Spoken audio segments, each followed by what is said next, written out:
Hey, hi, thanks for stopping by for another bedtime vlog. Not as tired as I sometimes am, although I am pretty tired.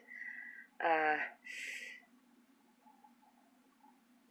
had a roller coaster of a week and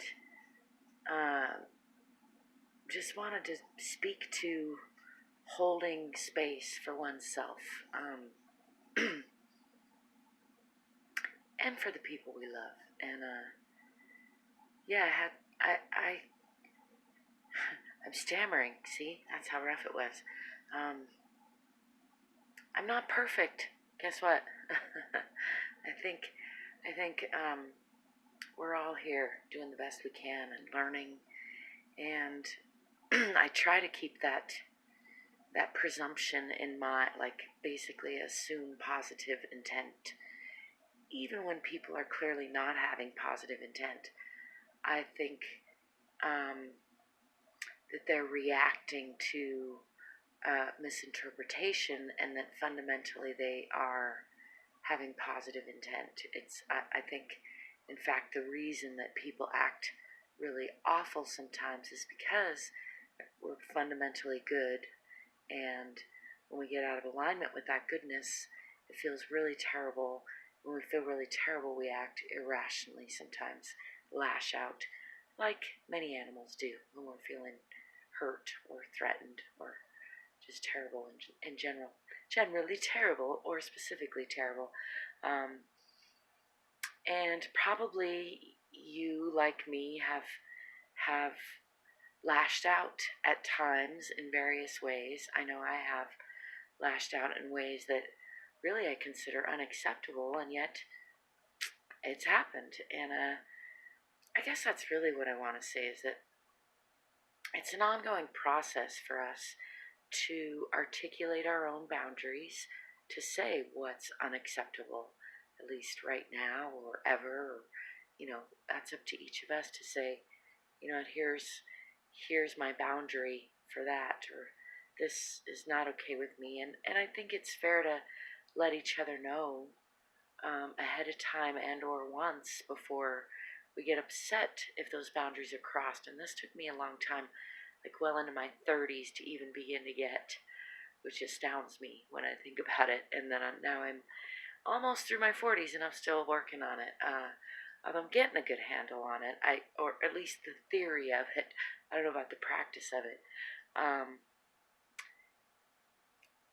The theory of it being, when we don't articulate our boundaries to each other, then it's kind of unfair when we get upset when those boundaries are violated. And I think that's a very common phenomenon in relationships.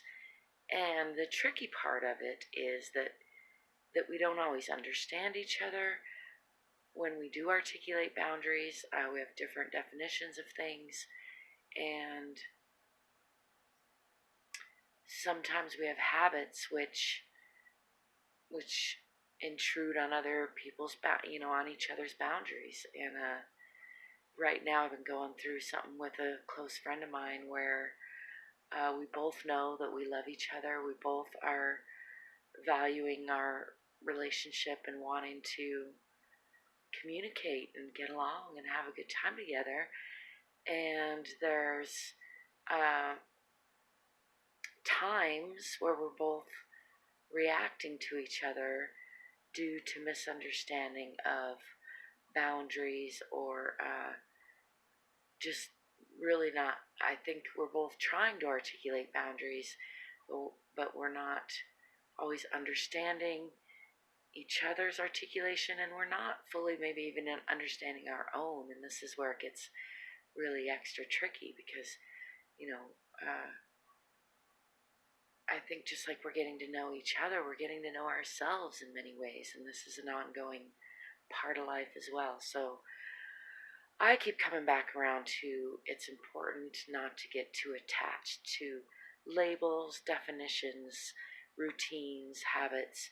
It's important to let those work for me when they do work for me, and also to question things, to hold a little space for potential, for change, for myself to be wrong, for forgiveness, for all those things in order to have healthy, happy, loving, dynamic, evolving relationships, which is something that I aspire to do passionately, wholeheartedly.